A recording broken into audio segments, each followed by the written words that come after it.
Did it play the intro? I don't think it did. Guess not.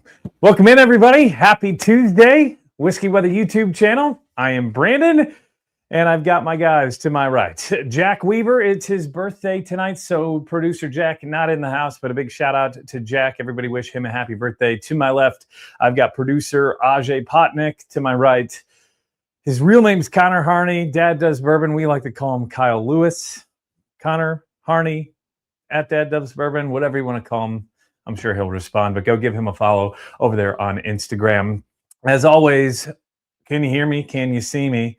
Obviously, one thing didn't work. We didn't have the intro work, but we're running right into it. We got a really cool and exciting stream for you tonight. Probably the biggest distillery that we have talked to on the stream before. So really excited to bring Redwood Empire into the fold tonight, get to know some of their offerings, talk about what they've got coming on here as we go throughout the next couple of weeks and start the month of April. And we're going to talk with their Master Blender, Lauren Patz. So really cool and excited to dive into the Redwood Empire lineup. And we've got some special stuff to discuss for the late parts of April regarding Redwood Empire. So if you're a Patreon member, you're going to be excited for this one. So what are you drinking? Where are you watching from? And what's been going on weather-wise in your neck of the woods? Oh, you trust us around important people. Hit that like button. That's right. Bearded Lunchbox said it. If you're just joining in for the first time, thank you and welcome. Make sure to hit that subscribe button below and get rid of the comments section right there. And that should be able to be where you can hit that like button. Knob Creek 12 year from Kevin Roll in his Glen. He's in the west side of Cincinnati. Real Scotch guys down in Louisiana. I just got back from Louisiana on Sunday. What a nightmare with the airports. Nothing to the nothing burbs of Chicago, says Kev Bar. Short barrel bottle and bond in the glass. Screaming Titan, says Conlin 9. I'm going to guess that's Sean. Hear you loud and clear, says Cole up there in North Dakota. What's going on, Tired Tater? Hopefully you don't get banned tonight. What's going on, Cody? Molly's in here saying happy birthday to Jack. No intro. Yeah, I don't know what happened. Patrick, what's going on, dude? Just hung out with Patrick this past weekend. So happy birthday, Mr. Weaver, the best junior producer this side of the Ohio River.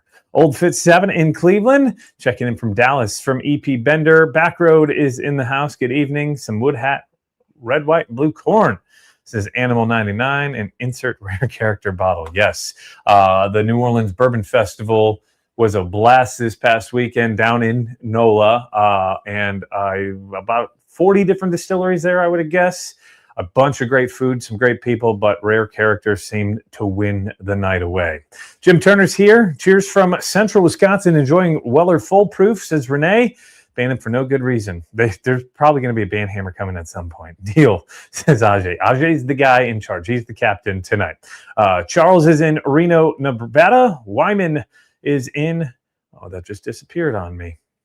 Liberty Township, there we go. And then Hoover just got done with a bottle share. Tuesday night shares are a bold choice. That is a bold choice, Cotton. From the great state of South Carolina, Nick is in the house. So if you haven't heard already, we are going to be interviewing the Master Blender from Redwood Empire Distillery, based out of California. Not a whole lot of California distilleries, but I'd say this is the biggest and most popular of the bunch. Really excited to have Lauren in with us tonight. And without further ado, we're going to welcome her in. Lauren, first of all, thank you for joining the Whiskey Weather YouTube channel. We've had many people asking for Redwood Empire on this, so we are loaded and ready to go for you. Perfect. I'm so excited to be here. I love questions. I love dialogue, so give me the best you got. Well, first off, where are you from and what got you into whiskey in the first place? Great question. So I am originally from California. I grew up in the wine industry. My parents had a winery. So food and beverage was always such a big part of my life, you know, engaging with people, sharing moments. To me, that's really what beverage is about, is kind of like putting that exclamation point on those interactions that we have with each other. And it was really special. I didn't necessarily think that that was the direction my life was gonna head. Originally, I thought I was gonna go into education, but I didn't. I ended up working at a chocolate factory. And while I was there, I was doing these guided presentations of like chocolate and cheese, chocolate and wine, chocolate and beer. And that was really when this beautiful resurgence of craft cocktail culture became bigger and bigger. And so I was asked more and more to do these pairings of chocolate and whiskeys. And I never like presenting without knowing what I'm talking about. So I did my due diligence, I did my research, and became utterly fascinated with spirits in terms of production, that true balance of science and art. And I started distilling in 2013, so it's been over a decade, and never looked back. That's awesome. So where did you start distilling at? I was at a smaller craft distillery called Spiritworks Distillery, which was honestly about 10 minutes down the road from where Redwood Empire used to be. Behind me, this is our brand new distillery. We just moved in last year. But before that, we were in Sonoma County, and honestly, literally 10 minutes down the road from where I started. At Spiritworks, we were making gin, we were making liqueurs, we made whiskey as well, but just a really cool opportunity to learn the equipment process, product development from start to finish, and really have kind of like ownership on the floor. Yeah, what was your favorite thing to distill then? Oh, it's always gin. I mean, I enjoy whiskey quite a bit, but from like a control freak perspective, gin is where it's at. I mean, whiskey, you kind of have to give up the ghost a little bit in terms of what happens at the end of maturation once you stick something into a barrel. But gin, you get to smack it into submission and really make what you want all the way through. I love it. I love it. So now you're the master blender. How long have you been in that role for Redwood? I've been with Redwood for over 5 years, but I've been the master blender for 2. So previously I was the head distiller. I still run all of our day-to-day operations, do all of our scheduling, all of our management of raw materials, kind of like finished product, and all of our team on the floor. But I think that they kind of wanted to recognize some of my voice within the product that we are putting together. And very appreciative. And one of the best parts of the job, honestly, is being able to put these blends together. So one of the things we're going to be tasting tonight, the Bottled and Bond, it was the very first blending project that I got to take part in when it was batch 001. So the first release of the Bottled and Bond was my first project. Jeff, our master distiller, and I went through and tasted every barrel, and we still do that to this day. We taste every barrel that goes into those blends, not only for the Bottled and Bond, but for all the limited time offerings, and of course for the Haystack, which is our single barrel program. And those are very popular in this neck of the woods. They seem to fly off the shelf. There's a big store by us. I don't know if you're familiar with it, the Party Source, but they got one in last year, and like people were sprinting to buy that bottle. So that's a popular one that I even get people asking me, when are you going to do a Haystack needle? So maybe that's something in the future. So do you do any distilling currently there, or is it just mainly blending on that side? I'm not so much on the floor anymore. I do, like I said, I do all of our scheduling, but our team, the Tylers, we've got 2 Tylers.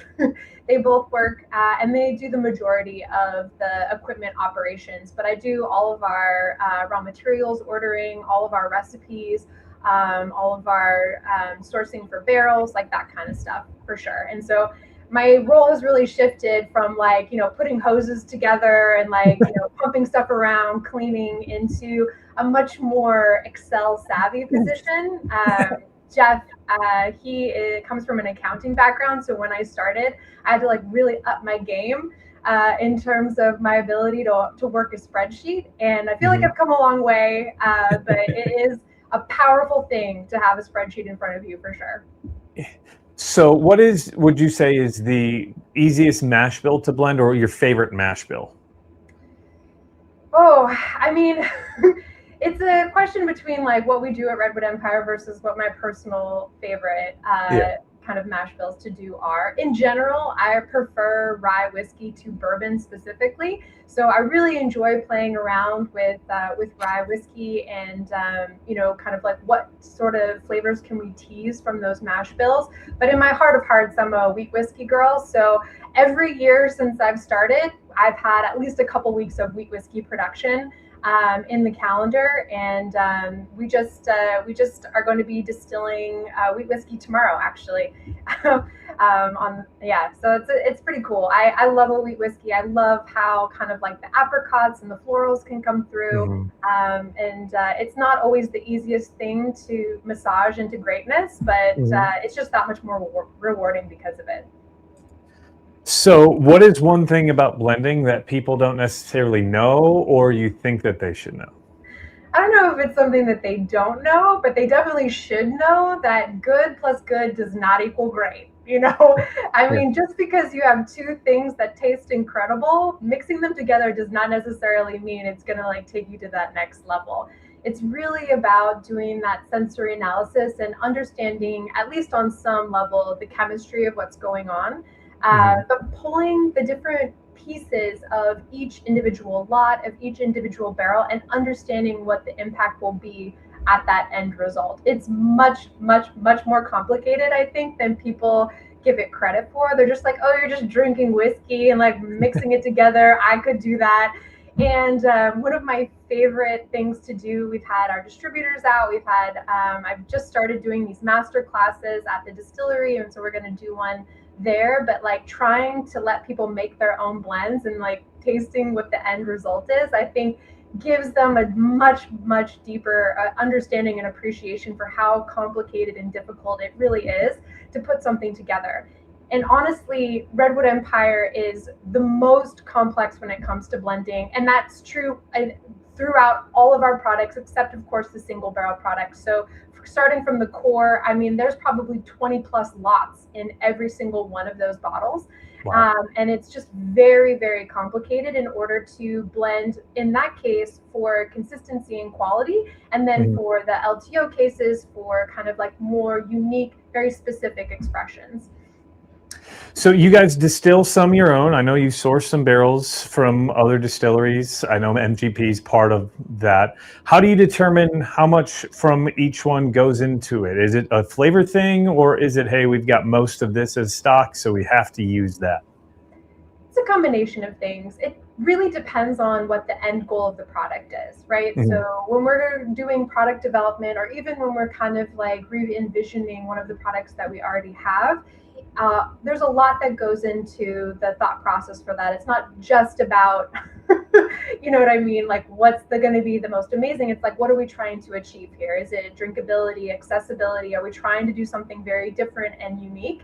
And, sometimes we do run into limitations about what our stock is, right? Like, so what do we actually have in terms of numbers of barrels from different producers? And like, how can we make sure that we do provide confidence when you buy a bottle of ours that it's going to be at the same level of quality as it was that you've had previously. So it is complicated, but the decision really comes dependent on what the goal of that specific product is.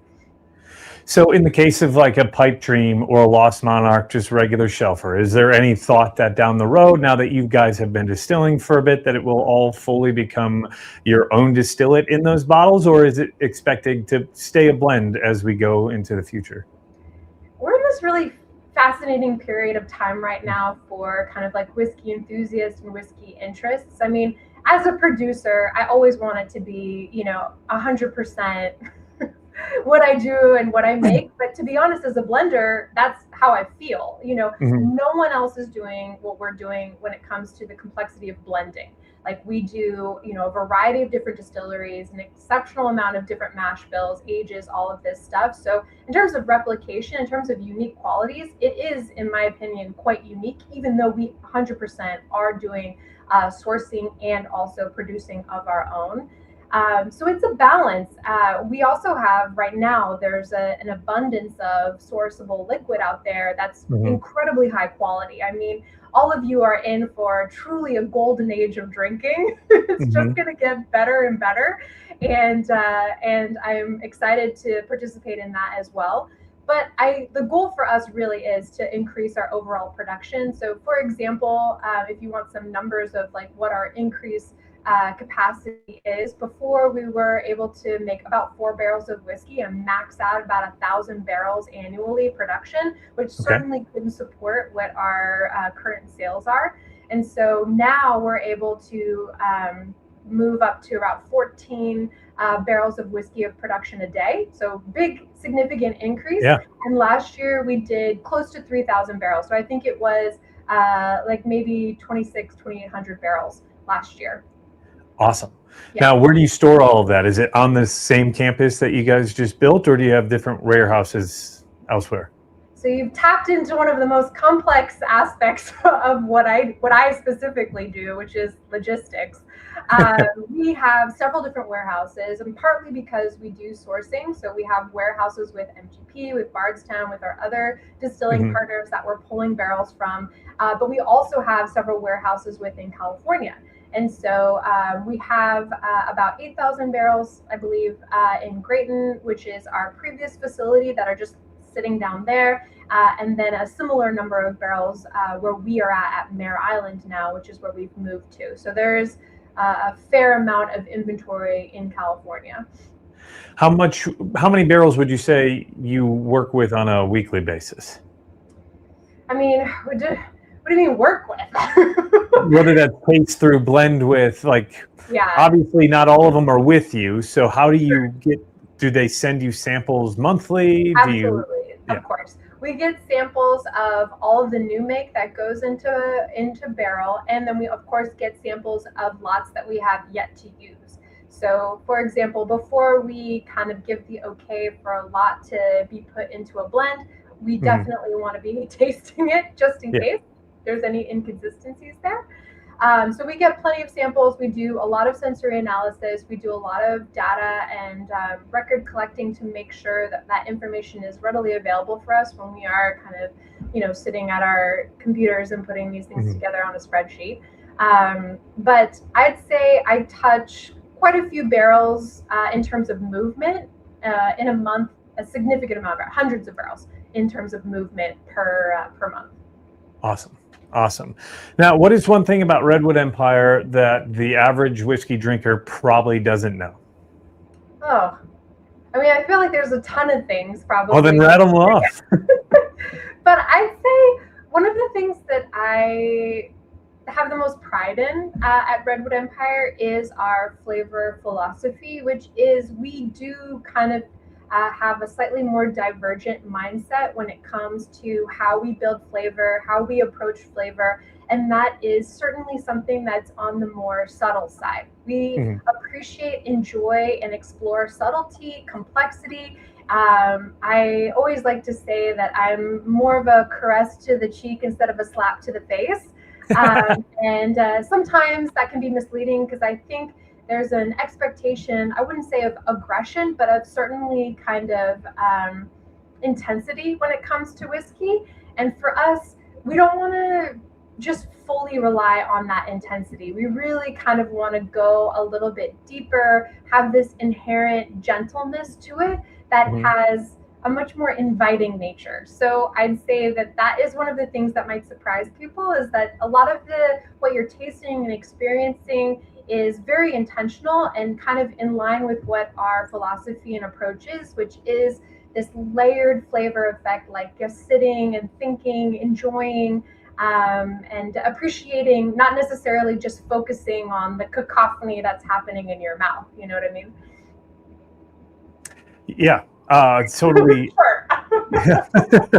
You got anything else? No, that was great. That was amazing. Speaking of the difference and all of that, we've got two different whiskeys that we're going to be trying today.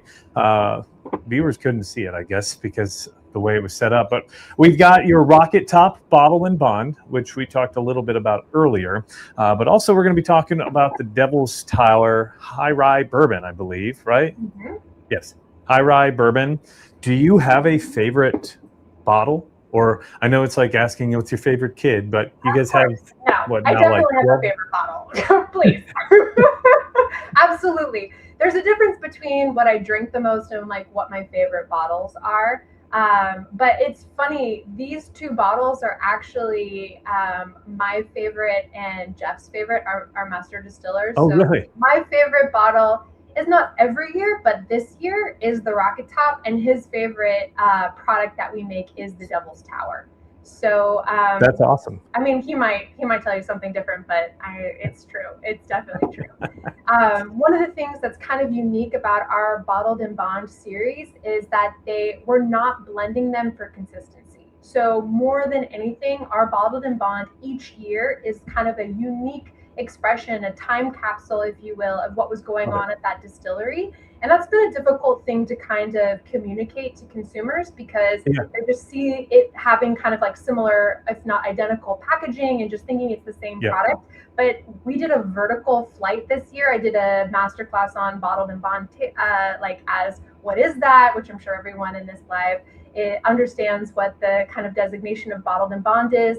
But the fact that it is literally just like a slice in time, and we really wanted to explore that and what was going on in the distillery, what kind of exploratory mash bills we were doing. And so we really have a different expression each year. And so I actually have, this is what we've been doing in order to kind of support that. So moving forward, we will have these containers. So this was 2025, but we'll have a different container for each year to kind of really hammer home the fact that each year is kind of a very different exploration. So this year, it is the highest malt content that we've had. I think it's 11% malt in this mash bill, and I love it. I think it's kind of, we've finally gotten to this place where there was a huge growth in terms of the comfort level with the still and everything that they were doing on the distillation side. So it was such a pleasure to put the blend for not only the Rocket Top, but the Grizzly Beast, which is the bottled and bond bourbon counterpoint to this one that we had. So this year was a blast putting those blends together, or last year, 2025. So, and Rocket Top is fully your own whiskey. Yes. Both of these are 100% grain to glass. Oh, awesome. Yeah. So that's, I'm really excited about that. So with that said, before we dive into the tasting, we've had a couple of what I call super chats. I don't know if you're familiar with those on YouTube, but we are going to be doing a giveaway tonight. And that giveaway is for anybody who enters $5. You will be entered in to win a cask strength Pipe Dream or a cask strength Lost Monarch, which are our 2-bottle giveaways tonight. So 2 separate winners. And then additionally, we also have some more Redwood Empire bottles coming in. You will get a sample pack. There will be a 3rd giveaway, which is a sample pack of 5 different Redwood Empire whiskeys, which will go out to a 3rd winner. So anybody who donates tonight, you are entered in to win one of those prizes. I'm going to rattle through a couple people who've already donated tonight because we've had a couple of them come through. Sean Conlin, Redwood Empire in the house. He sent in $20. Big shout out and thank you to Sean. EP Bender up there in, I believe, Indiana said, "Let's go Redwood Empire. I love their rise." $5 super chat. Whiskey Phoenix, that's our girl Kim in Middletown. $10 super chat, says she loves the Pipe Dream. Snacks for Bailey from Whiskey Punkard, my guy up there in the suburbs of Chicago. Bailey's my dog, Lauren. So love. Scott Compton, Redwood is good juice. Highwayman, $10. Kevin Roll, $5. And then Shane Smith, $9.99. Haven't got to try Redwood, but excited to seek some out now. And then over on Venmo, Jacob Morrison, $25 super chat. Jim Turner, $20 super chat. EF5 member Mike Lawson, $25 super chat. Nick Cross, $25 super chat. Chris Marshall, $20 super chat. Trevor Van Burkham, $20 super chat. James Lind, $10 super chat. Frank McClard, $25 super chat. And Andrew Hall, $5 super chat. And just had 2 more come through on YouTube. Great content. Need to get into Redwood. Have not had it yet. Sabres Buff. I'm guessing he's from Western New York. And then Real Scotch Guy, $5 super chat from Louisiana. So tonight, as you mentioned, we're going to be, and 2 more, sorry. 3 more. My word, they're starting to fly in now. $5 super chat from Jeremiah Stone. The Toasted is a killer bottle. Yes, and we're going to talk more about that because that is a new release. Redwood from Blue 95. That's our guy ATLI 95 down in Atlanta. And have them both open. Need some backups, says Russell Fish and Cole in North Dakota. Shout out to the Grizzly Beast. Haven't had a Redwood I don't like. So a lot of love here. I told you, Lauren, there's a lot of people here in this community that love some Redwood Empire, and I'm super excited to have you here. Which one should we start with? I'm going to guess the rye at 100 proof. Oh, Ooh, I don't know. That's a tricky one. I think honestly it could go either way. They're very close in proof. So a Devil's Tower is 99 proof, but yeah, I didn't even realize. I thought it was 109, so I missed it. Yeah. In this lineup, I would never say this normally. I would go the Rocket Top. And then do the Devil's Tower. That's like so unusual for me. I almost always do bourbon before rye. Before rye. I feel like the flavor profile of these two, I would go the Rocket Top first. Sweet. So let's go with that. This one on the bottle says aged for 5 years, spring 2020 distilling season, bottled in August of 2025. So I'm going to guess it's 5 and a couple months old. 69 barrels, batch 5. So you mentioned your first one was batch 1, right? That's so right. You've had a part in all 5? That's right. Yeah. So that's kind of your baby then. It's just, I mean, I wasn't there when they were distilling it. So to be there for the blending part of it, it made me feel like I was, I had some sort of impact on it. Yeah. And that was really nice to feel. It is tough as like a maker of things to feel like you're putting something out there that's not necessarily kind of in line with your own creative process. So it was really great to kind of step in when I did and have access to an ability to kind of touch on those things. That's awesome. So pretty unique mash bill that I'd say for a rye whiskey. You got 85% rye, 11% malt barley. As you mentioned, that's the highest of the bunch so far. And then 4% wheat. So slight hint of wheat. Is that for the softness is that straight wheat whiskey, or is that that's the distilled mash bill? The mash bill. Yeah. I mean, this is the percentages on almost all of our bottles are the amalgamation of all the different mash bills that go into them. So there's a couple of different mash bills that are going to be going in. So this is the average of those mash bills, which is, I understand, complicated, but just kind of reflective of the blending process that we have. So if there's any questions about like where those numbers are coming from, trust me, it's math. And I've got the Excel spreadsheets to prove it. Yeah, exactly. One thing I love about you guys is transparency. There's not a single part of the whiskey that you aren't transparent about, which I think is huge and falls off in a lot of these other distilleries across the country. So big shout out to you guys for that, because that's the first thing I look for when it comes to anything, is the mash bill, the proof, the age, and if so, where it was distilled or blended from. Obviously, this is all your 100% whiskey, but I love that you guys even put where you're getting it from. So a big shout out to you guys for that one. We're going to go with the fresh crack. A good pop. You have some, I assume, yes? I do have some. I've been like saving it. I don't know if I want to open it, but I'm very familiar. Going to pour some up for my counterparts as well. Please do.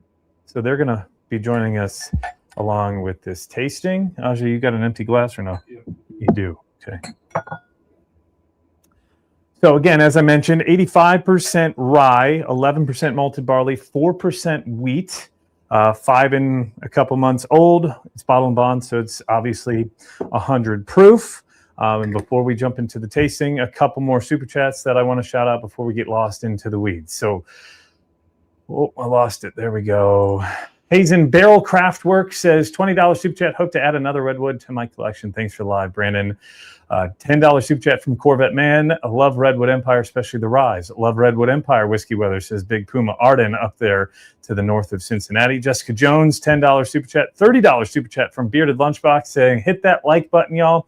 Excited to learn more about Redwood. Haven't tried it yet. So hopefully we can get a bottle in your hands. And if you don't win, I do have a link in the description on where you can buy some bottles online.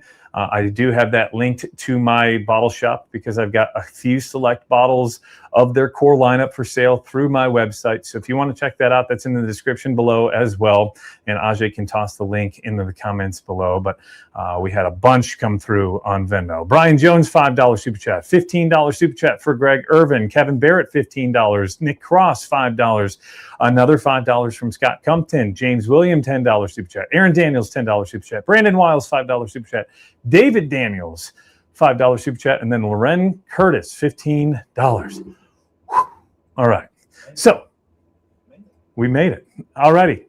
So batch 5, what should we be getting from batch 5? What is the takeaway? In general, kind of our approach holistically to rye is to really explore the flavors that come from the grain, as opposed to maybe what people are mostly trained for with rye, which is kind of that focus on the sensation. So it should be a slightly softer mouthfeel, kind of in line with that philosophy that I was mentioning before, which is this gentleness. But it kind of opens up in a very different way due to that gentleness. You get a much, much more complex, savory, umami, sometimes medicinal flavor with the rye specifically. So one of the most unique notes about this rye in particular that I really picked up, there is kind of like a fresh alpine cabin-esque vibe to it, but there's also a little bit of this hearty, meaty smokiness. And I thought it tasted more like a chanterelle, which is like one of the mushrooms that I forage for out here. But Jeff kind of leaned a little bit more into like that brisket flavor profile. So there is kind of like this depth of flavor and texture because of those two things. Yeah, in the nose, I got more of like a candy note up front. And now it's becoming more of like a savory, mesquite-like smoking. Almost, it's a slight smoke. It's not like peaty, but it's a really dynamic nose. What's your favorite part? The flavor, the nose, the mouthfeel, like. You know, so I do a fair amount of spirits judging. In fact, next week I'm going to be gone all week from the distillery to be judging spirits. And I would say 90% of like what I focus on is aromatics. I mean, our noses are just so much more fine-tuned to understanding, appreciating, and kind of like data collection, as opposed to our palate. Obviously, our tongues is what we're trained to pay attention to, but they're limited in what they can experience. And so a lot of what I focus on is on the olfactory, on the nose.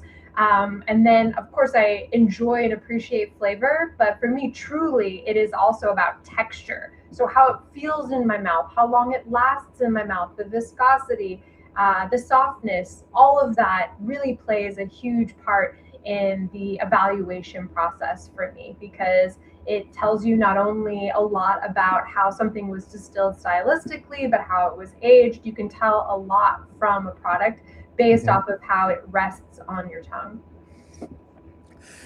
This, as you mentioned, it's got a softer start to the mouthfeel. It's just, it grows. I don't know if it's just like you mentioned, it like envelops and develops, but like, yeah, it's wild. That's really good. Now, one thing I love about you guys is the labels. Each one's named after one of the trees. Obviously, Redwood Empire, the Redwood Forest.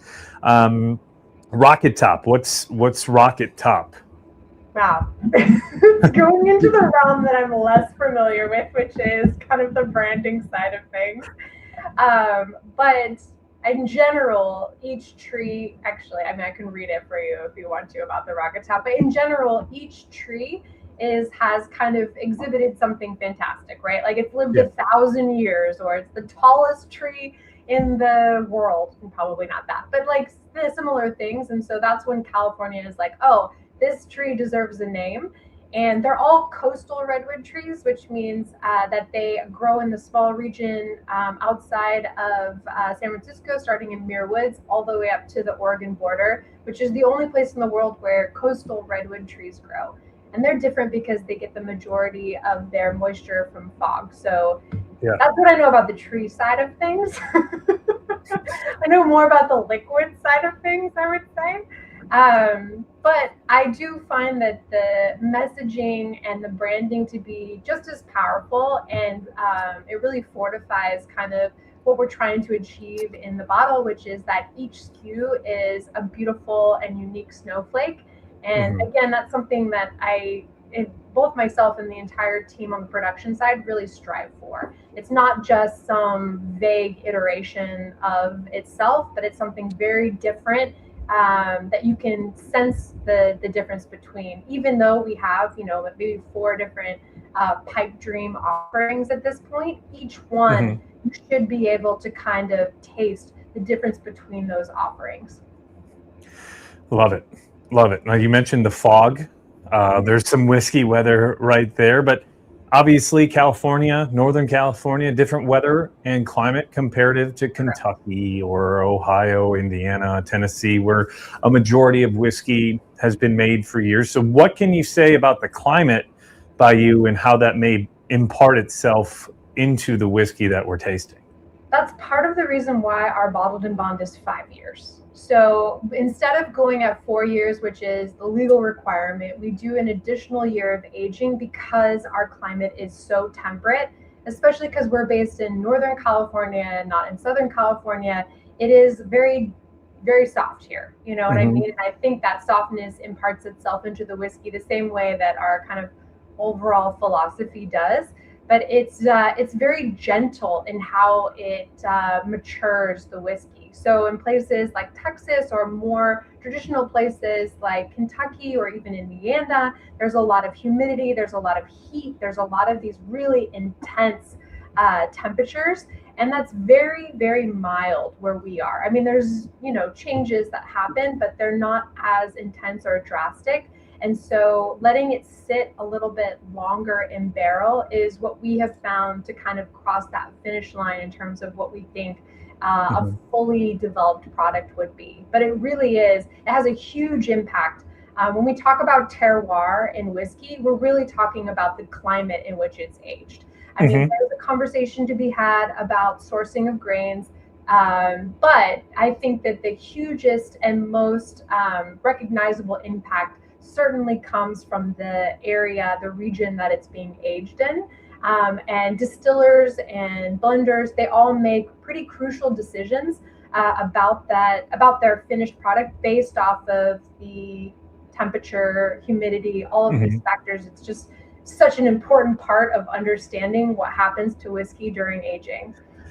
That's what got me into it. Being a meteorologist myself, the change in weather patterns, the change in weather and how its impact on the whiskey can be tasted, which is what I thought was the craziest and the most amazing parallel for my two loves, whiskey and weather. I don't know if you know my background. I used to be on TV for 13 years. Now I do this full time.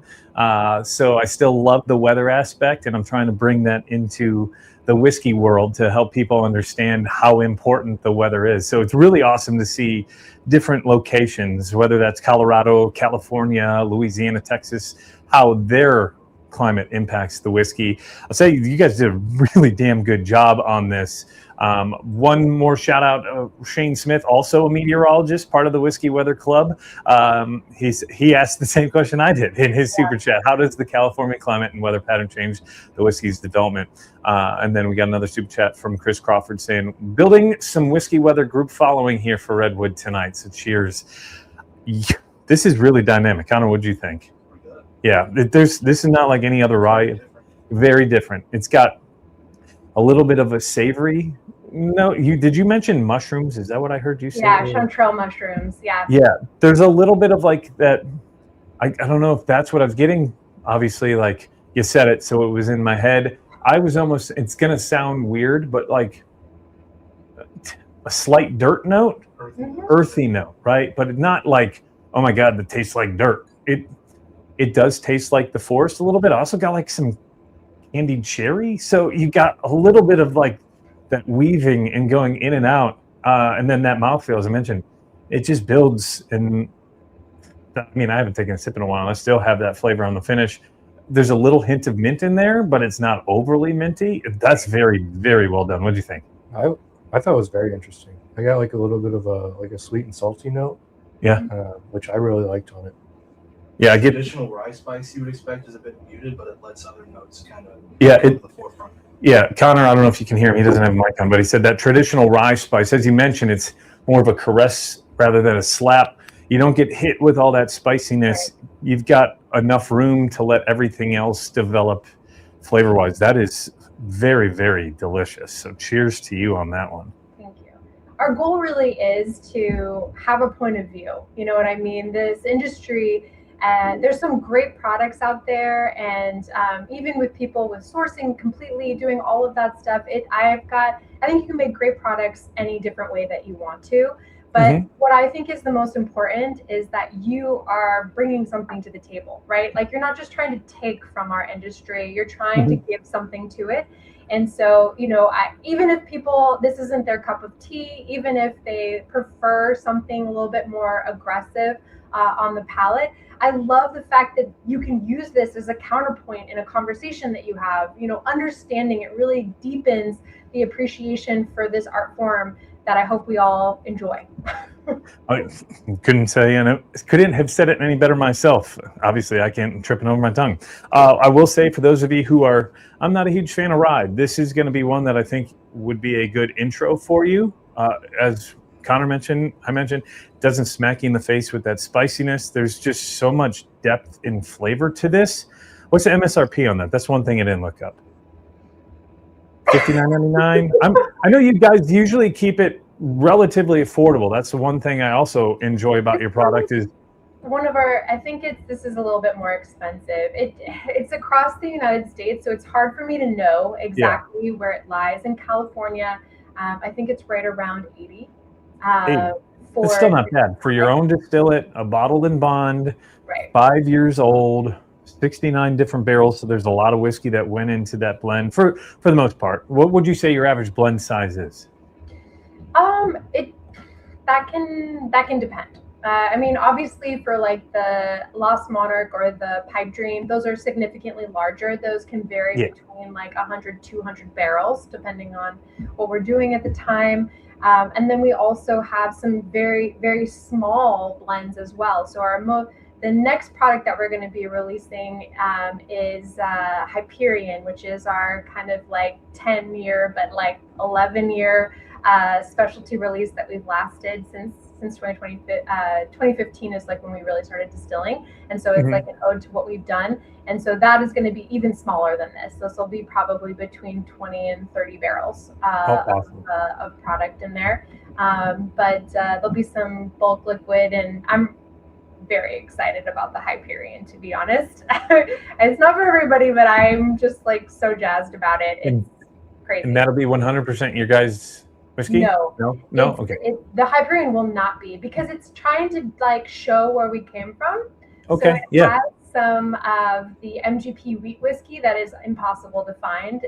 It's 95% wheat whiskey, 5% malted barley, but it has every single type. So it has wheat whiskey, single malt, it has bourbon and rye, and for every type of whiskey that's in there, we are offering some of the distillate that we've made as well. So we're kind of like matching the purchase with our own distillate throughout that entire blend. But it is a wild blend, and I'm excited for it. Well, when will that likely release? The goal for that is to release sometime during the summer. During the summer. All right. Yeah. We'll keep an eye out for it. I know a bunch of people are becoming bigger and bigger fans here. We just got we need a barrel pick from Redwood, Brandon, so please ask her before this interview ends. I don't know if she's the single barrel coordinator, but we'll shoot our shot, Lauren. Yeah. I know someone for you to talk to, for sure. Yes. Pass them our way. It seems like we've got quite a bit of requests for that, because it's not the first one. I know we had several in the Facebook group as well. Tell the folks your broadcast connection to us in South Dakota. We'll get to that in a different way, Hayes and Barrel Craftwork, but thank you for the $20 super chat. We got a couple more via Instagram, via Venmo. Excuse me. We got, this is Collins Yachik, $5 super chat. M. Collins, $10. Eric Nord, $5. And then Brian Seaver, $30 super chat. Definitely need to add Redwood into my rotation. So racking those up. So let's move on to the next one. Devil's Tower. Obviously, that's the name of the tree. High rye bourbon. 54% corn, so lower corn. 38% rye. 4% malt. 4% wheat. In toasted and char 3 casks. Also 69 barrels within that blend. This one's proofed at 99, and it is batch 3. So I don't know if it was off air or during the beginning of this. You said batch 1 and batch 3, you said have two like completely different profiles. Very different. So again, this is 100% our own distillate. The first release of Devil's Tower was one single lot, which means that there was almost no blending outside of product that had gone into barrel literally the same day, and the same distillation, the same kind of movement of that product. So it was one full lot that went into the very first release of Devil's Tower. So one of our mash bills that we do with some regularity is a barely legal bourbon on the rye side. So it's 51% corn, and then 45% rye, and then there's usually some malted barley in there. But our more general high rye mash bill is between 72-75% corn, 18% rye, and then split the difference between wheat and malted barley. So this one has some of that kind of like a little bit of softness, making sure that the wheat is in there, making sure that the malt is in there, but still very significant increase than what people would typically expect for a high rye bourbon. I'd be curious to hear what your opinion is of what you would call a high rye bourbon. Do you have like a definition? I'd say normally it's a meld of that corn whiskey where you get a little bit of sweetness, but it also has that spicy character towards the middle and back end of the palate. I think a high rye MGP, it's 60-36-4, right? That is the classic high rye bourbon in my opinion. Yeah. Which has that spicy character, but also some of the times you wouldn't even know that it's a high rye. It all really depends on the barrel, right? It does. It depends on so many factors. Yeah. I'd say industry standard right now is about 20% rye. So if you hit about 20% rye, that's typically where people start calling out rye if they want to from a brand perspective. It used to be higher than that, but I think right now that's kind of like where we're at. So this is higher, certainly higher than that. And go ahead. Yeah. You have a question? No. I was going to let you cook. I can do that. As one of the things that I get told a lot is I continuously talk. So feel free to. No, you're good. I just noticed on the neck label or the stripe over the cap, it does list the GPS of Devil's Tower and that it is 340 feet tall, 9 foot in diameter. And one quick note, you were talking about Hyperion. Mm-hmm. It's named after the tallest tree in the world. That's right. According to Whiskey Punkard, which would make sense with your brand, is the ode to you guys being around. So a little tie in there. But back to Devil's Tower, 340 foot tall, 9 foot in diameter. It says it's aged for at least 5 years. Do you know if there were older barrels within this blend? There are, yeah. There are some older barrels in there. I could look at my spreadsheet and tell you exactly what the details were. But because this isn't just a single lot, this does have some older liquid in it. But probably right around that 5 year is where we're looking at the most. And this says it was named for the monument in Wyoming, Devil's Tower. Okay, so not a tree. It's named after the monument in Wyoming, but I know it, of course, from Close Encounters of the Third Kind because I'm old and a nerd, and I just remember that movie so vividly. Mashed potatoes, but certainly that is where it's getting its name from. Mm-hmm. Love it. Okay, so yeah. So this whole line, this tan labeled line that we have, which is kind of our limited time offerings, they really have been a peep and like a look into what we're doing on the blending and distilling side, which is this true kind of like playing around with mash bills, playing around with secondary grains specifically, and how they impact what the final result of a finished product is. So we, Screaming Titan, I saw someone was drinking that before. Screaming Titan is our wheated bourbon. So that has a much higher wheat content. Van Dusen, right? Van Dusen is actually a rye whiskey, but it is a rye whiskey that has a very high malted barley content. So again, very different. So this whole line of these tan labels tend to be an exploration of grain specifically. And someone mentioned toasted as well. Toasted is actually so divergent from what we've done in the past. Toasted is an exploration of cooperage and wood. So that is a new branch of kind of our interest in how to play with flavor and how to kind of go about building flavor and what sorts of variables have like the highest impact and achieve the results that we're looking for. But this again is kind of like that balance between corn and rye. Corn is so powerful. It's so powerful from a flavor perspective. It's so powerful from a texture perspective. And so you really have to kind of pump up the rye component to help break through that ceiling. You know, you really want to, if you're calling something a high rye, you should be able to taste the rye component, right? It should be fireworks in your mouth all the time, and you should be able to feel it as well as taste it. So you mentioned the toasted real quick, not to get lost in the Devil's Tower. We had a viewer ask, is the toasted pipe dream going to be an everyday shelfer going forward, or is that an experiment? That is, as of right now, it's going to be maybe like a release once a year. We're not going to have that be on the shelf alongside the core or the cask. So it's going to be kind of its own thing, its own special release. And we're just playing around with the fact, again, that we have a new distillery. So we are going to be releasing something that will be a distillery exclusive, which is a Gariana only toast. So for the toasted, it's a triple toast. I mean, truly, it's like quad toast because it has that American Quercus Alba barrel first that the bourbon is aging in, and then we're taking it out and finishing it in Hungarian, French, and the Gariana, which is a Pacific Northwestern oak, and doing that blend together. Again, very complicated, much more complicated probably than it needed to be, but turned out delicious. And so in order to kind of taste the building blocks of that product, we are releasing just the Gariana, and then we'll probably maybe next year, year after, whatever, release the Hungarian and so on and so forth. But yeah. Awesome. So real quick, another super chat. If you've not had the Devil's Tower, go get you a bottle. It fits my perfect palate perfectly, and the nose is also great. I paid around $90. It's worth every penny. From Jay, Whiskey Phoenix. Kim says, always love to see women in bourbon in the spotlight.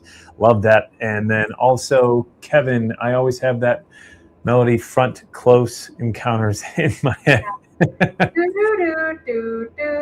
That was a horrible rendition, but you get the picture. And then Jacob Morrison, a $25 super chat via Venmo, and then another $5. Love me something toasted bourbon, says Chris Crawford. All right.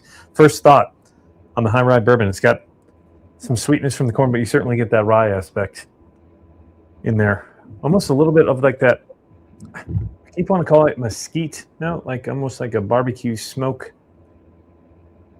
I got that on the rye. I get that off of this high rye. What would you say puts that into a whiskey? What would I say? The mesquite smokiness? Yeah.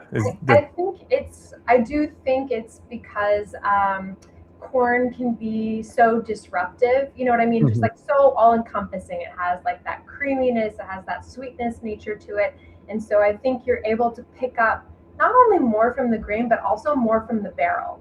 And I mean, I don't want to get too chemistry oriented. I did like this presentation on barrel seasoning and like prephenolic compounds, and the fact that, you know, guaiacol and a few of the other compounds that are in there are some of the compounds that you would expect from barbecue, but there are a shared relationship between the chemistry of barbecue and the chemistry of barrels for how they're impacting on flavor.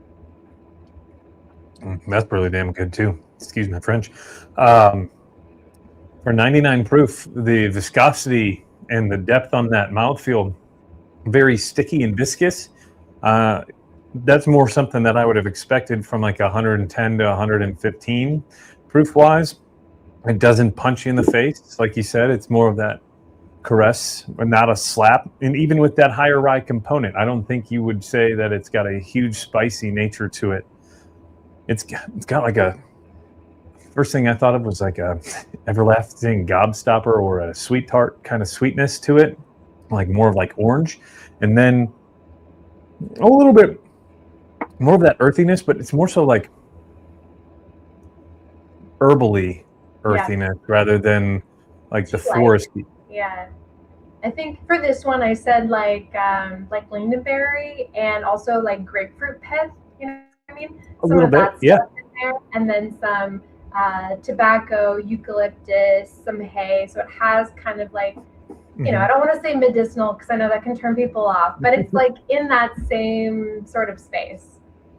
Oh, this is fantastic. This is, I think I had batch 1 when it first came out. Do you put these out every year, a new batch, or is it just dependent on the? It's just dependent, you know, depends on how we do and like what we're thinking and kind of, you know, how we're feeling, you know, it's emotional. That might be my favorite of your tan labels that I've tried personally. I'd have to go back and look, but I've had, the only one I don't think I have had is the Foggy Burl, which everybody tells me is phenomenal for an American single malt. And I'm a big fan of deer, so like the label, I love it. But this is, I think, the best of the bunch that I personally had. And I would definitely recommend this to anybody out there who are looking for a higher rye that's not going to punch you in the face, right? There's still some warmth to it. I still get a little bit of the spices, but not overpowering at all. Very well done. Big fan. Ajay, thoughts? I like it. I like it. Well, man of many words. I was expecting the finish to fall off quicker than it did, but it's hanging around for quite some time. Yeah, Connor says, I don't know if you heard that, but he said he was expecting the finish to kind of fall off with a 99 proof, but that thing lingers with you. Yeah. Yeah, I would agree. And that's probably the most heat I got out of it was towards the back end of the finish, and it's not hot. It's just comparable to the beginning, and even coming from the 100 proof, there wasn't a ton of heat. So like that's a little warm, but that's very well rounded. So 4-grain high rye bourbon is also something that you don't necessarily see a lot either. Right. Yeah. I mean, so that 90 proof, that is 1,000% intentional. You know, obviously outside of bottled and bond, which it has to be bottled at 100 proof, we make these decisions very intentionally. And that 99 proof, not only is it based off of 99 problems, but this whiskey ain't one. It's also because we wanted to kind of like pump up that rye component so that it could actually be on the same level with the corn, and you wouldn't miss what we're trying to achieve with it being a high rye. Very well done. I'm very, very impressed by this and looking forward to trying more and more over the next couple of weeks, because we are moving into your guys' month. It's March 24th, but next Wednesday is April, and you guys rock and own April. And can you explain to the audience why that is? That's right. So we have kind of built our whole brand around trees, the Redwood Empire, and really tried to connect with that in terms of storytelling. So one of the avenues that we've had, this is going to be our second year doing this Earth Month initiative, which is really trying to push forward with our tree planting. So our goal is to plant 100,000 trees. And the way that we do that is for participating partners, we plant a tree for every bottle that's sold, and then for participating on premise, we plant a tree for every cocktail that's sold. So on our website, it'll have everything laid out about where you can go, and we can all be participants in planting trees together, and try to kind of achieve our goal of populating the plant with trees. It's hard to be angry about trees. I mean, they're pretty solid. So they're awesome. They're the reason we have what we have, right? That's right. They constantly give back, and we seem to take more and more. So I love that whiskey that gives back to the earth rather than gives back to necessarily the community, right? Because in turn, you're giving back to the community with the trees. So that's any cocktail that is made with a Redwood Empire spirit, right? Or is it? It's like they have like partners that are participating. And so all of that will be on the website, and you should be able to click on it and find out who's participating. It's, I mean, to be fair, anything that you do that month is going to be great and kind of move towards our goal of planting those trees, no doubt. Yeah. So we're excited to see where it goes. We hit our mark last year, so the goal is to do the same this year. But we planted over 1 million trees, almost 2 million trees total, over our time in operation. So it's an exciting thing to kind of be a part of. Yeah, that's one of my favorite stories is the Earth Month aspect and giving back. For those of you who are in the Cincinnati area, I believe Incline Public House is going to be one of those partners. Don't necessarily quote me on that, but I have talked with the bar manager there and have pushed this aspect to them, and they should be making all of their old fashions with the Pipe Dream or the Lost Monarch, I believe. So if you are a local to Cincinnati, go there and tell Kevin you want a Redwood Empire cocktail during the month of April.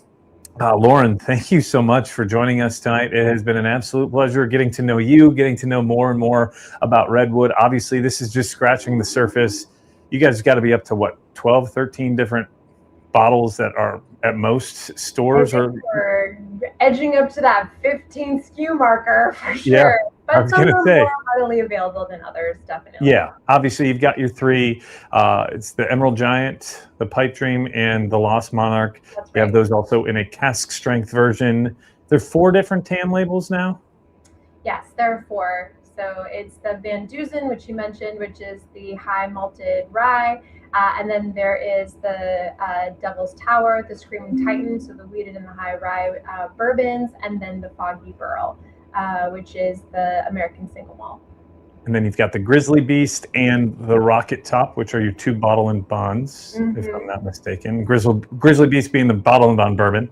That's right.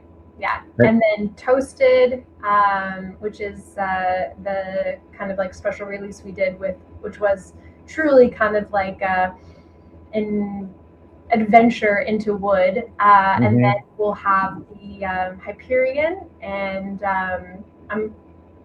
Haystack Needle.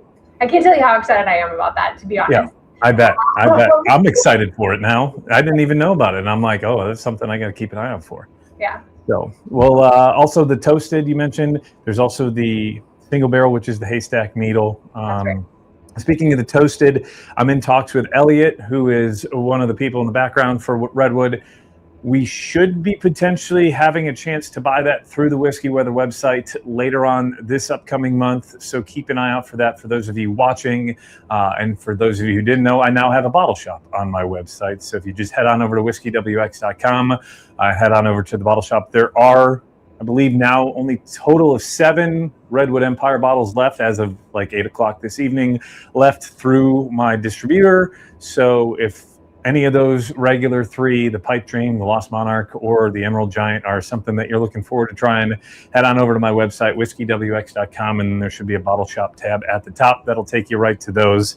And they're right there at MSRP, and you can ship up to 12 bottles to your door for $18. So you're not going to be able to get all 12 from Redwood Empire, but you can buy all 7 if that's something that you're interested in. Lauren, any lasting thoughts or comments that maybe we don't know about the brand that you think we should know more about? Oh my gosh. It's a big question. I mean, I think that what's important to me is just that you understand that we're trying to do something different and that we're trying to be something that is, you know, supportive and growing of this passion that we all share together, and that we understand that the important thing when it comes to spirits is connection, right? And connection with people and having a good time. But thank you guys so much. This has been such a blast. And I'm so grateful for the opportunity to chat with everybody. And hopefully we get to do it again soon. Yeah, well, thank you so much for joining, Lauren. It's been an absolute pleasure getting to know you. And as I mentioned, getting to know more and more about the Redwood Empire brand. For those of you who are local to you, where can they find you guys at? Great question. So if you're in Northern California, in the Bay Area specifically, we do have a consumer experience at this point. It's fairly new for us. You know, for 10 years of distilling, we were not open to the public. So now we have tours, tasting, we have a restaurant. We have a bar, and we are in Vallejo, so about a little less than an hour north of San Francisco, right in the middle of the Bay Area. You can actually get to us by ferry. But the easiest way to find us where you are specifically located is probably just on our map on our website. We try to keep that very updated, very current, so that you know where you're supposed to go and like where you can actually access us. Or you can always, you know, browbeat your independent retailer into bringing us on if they don't have us. Awesome. Well, Lauren, thank you again. Very much looking forward to seeing the Hyperion and then everything else that you guys continue to put out in the near future and let's see how Earth Month goes. Before Lauren leaves, I want to give a big shout out to you, but also in a month, we're going to be doing more with Redwood Empire. If you are an EF4 or EF5 Patreon member, you are automatically included within this, but we'll be doing a Master Distiller tasting with Jeff at the end of April for EF4 and EF5 members through, I think, 5 different Redwood products. So EF4, EF5 members, you're in. If we have any leftover spots, I believe there are 30, and we only have 18 EF4, EF5 members as of now, you will be potentially entered if you are a Patreon member or YouTube member for a spot for that. So if that is something that you would like to be included in on, go join in through the link in the description below. That's Patreon, that's YouTube. Big shout out to the folks over at Redwood for putting this on for our Patreon members. Super excited for that and to learn more on the distilling side from Jeff in about a month. I think it's a month from this week or 4 weeks from this week. So I think it's April 20th. Of our experience for the Earth Month extravaganza. Yes. Well, Lauren, thank you so much. I can't thank you enough. It's been an amazing time. We had a blast, and as you can see from the response from the community, they loved it as well. Thank you. We're going to give away a couple of bottles now. You feel free to stick around, or if you want to bounce, you can bounce. Stick around. I want to. All right, let's stick around. Let's give away a couple of bottles. We've got to shout out a couple more super chats first. A couple more that came through. Gandy Road, Redwood doing it right. Cheers, everyone. $5 super chat. $15 from Whiskey Phoenix. I love the way Redwood chooses to give back. That is Kim Jones. I love the green aspect of Redwood. I am an Earth Day and Arbor Day nerd, says Chris Crawford. And then Big Puma, Arden, thank you. Love Redwood. Also got a Venmo from Christopher Burt. That's Ladan, the Decatur Gator, $10 super chat. And then Joel Zhang, $10 super chat. So we're going to close the super chats in 3, 2, 1. We're closed. So if you didn't get your super chat in, you didn't get entered. But we have quite a few entries. Ajay, how many did we get? 56. 56 total entries. Well, that's 56 total donations. How many entries itself? All right. That's why we got a spreadsheet, Lauren. We got a spreadsheet. Love it. How many? 143 entries. That's a good fair amount of size of entries, whether that's Super Chat or Venmo. Again, we're doing 3 different giveaways tonight. The first 2 are that, well, let me get drop the Super Chat there. A Cask Strength Pipe Dream and a Cask Strength Lost Monarch. 1 of each. So those will be part of the giveaways. 2 different giveaways there. And then we will also be giving away 1 sample. I couldn't give it away earlier, but we're going to be giving away 1 sample of each bottle that we'll be tasting with Jeff later on in the month of April. So that is the 3rd giveaway. I don't know exactly the bottles. They're still on their way, but I've got the sample bottles ready to go. So those will be shipped out once those bottles get here. So those are the 3 giveaways tonight. We will start with the samples because that is the 3rd giveaway and work our way up. I'm a big fan of the Pipe Dream Cask Strength, so that will be our number 1 and final giveaway tonight. But if you see your name there on the list, we had Sean who started all the way down to the bottom, and our final one came from Joel Zhang. 143 total. So hold on a second. View. We got to zoom that to 200. A lot of stuff going on in the background here, Lauren. Feels so familiar. Oh, man. What happened? It was in the tools. Extensions, there we go. That wasn't there. Start. Okay. So, Mr. Ajay, nope. Get rid of that. Nope. 143. All righty. Lauren, what is your favorite number between 1 and 6? 1 and 6? It's got to be 4. 4. We are going to generate this 4 separate times, and the 4th number listed will be the winner of our samples. So the first random number, 59. Second random number, 91. Third random number, 141. That's a very late entry. And our final number and a winner of the sample pack, number 46. And that is... Ajay, can you help me out here? I believe that's Saber's Buff. I can't see the arrows because of the light down there. Saber's Buff, yes. So Saber's Buff, I do not believe I have your info. Send me an email, brandon@whiskeywx.com, and I will get that sent out to you whenever we get the samples poured up and ready to go. But Saber's Buff, congrats on the first win of that sample pack. Big win there. I don't think I've seen that name even pop up on the live stream before. So first timer, possibly, unless YouTube's been doing a weird thing lately where they've been reverting to an old YouTube handle name for some reason. So, all right, Connor, 1 through 6.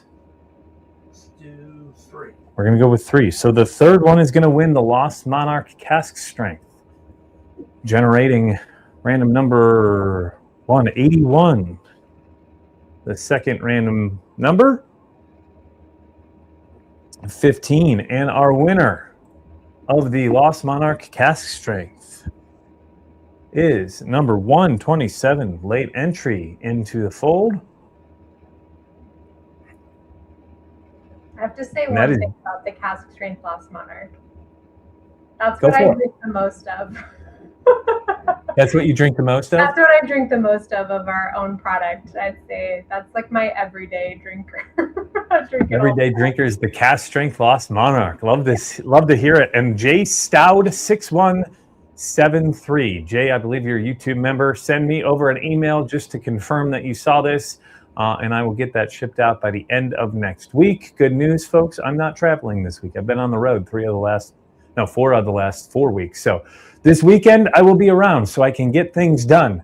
But congrats to Jay. You just got Lauren's favorite everyday drinker from the collection. And then delete that. In our final giveaway is the Cask Strength Pipe Dream. Ajay, number 1 through 6. 1. We're going with the first one. The next click gets the win. Next click. I don't think we've ever done that before. So he just didn't want to wait for the number generation. He wanted it done. The winner is number 141. That is a late entry. Is that Kim? Was that LaDon? Big Puma, Arden Keaton. I think he won the Maker's Mark a couple weeks ago as well. Big Puma. Arden, give me your information again. I know you're watching. You've been commenting all night. Thank you to each and every one of you for the support. As I mentioned, we do have a few more of those bottles in the Whiskey Weather bottle shop if you want to buy any of the Pipe Dream Lost Monarch or the Emerald Giant regular 90 proof offerings. Amazing night. Lauren, can't thank you enough for being a part of this, and you and the Redwood Empire team. Love what you're doing. The whiskey's great. The people are even better, and the way that you guys give back to the community is top notch. So cheers to you guys. Thank you so much for joining us. And it's been a pleasure having you, and we're looking forward to having you on again in the future. Thank you so much. Of course. Well, Lauren, thank you. We will say goodbye to Lauren, and then I will say goodbye to you. Thank you to each and every one of you who have joined us tonight. There will be a Discord after party for about 15 minutes from our side. We're going to talk with Lauren. Nope, she just disappeared. So we won't talk with Lauren after the stream. But we're going to get some things cleaned up here. And then Connor, Ajay, and I have about 10 to 15 minutes. Then we've got to get going. But that is through the Discord link in the description below. Ajay will toss it in the comments. If you are new to Discord, it is free and open to everybody. We try to do one of these every month. I don't think we've done one this year yet for those EF4 and EF5 members. Next week, Tuesday, is the exclusive EF4 and EF5 member monthly Discord. Next month's monthly Discord, of course, as I mentioned, is that Redwood Empire tasting. I believe we've got 5 bottles to taste through, and I think the Toasted Pipe Dream is one of them. I'm still waiting for the bottles to be delivered. They were supposed to get here today, but FedEx gonna FedEx. Speaking of FedEx, where the hell's Tricky Dick been today? Oh, you didn't show up? No.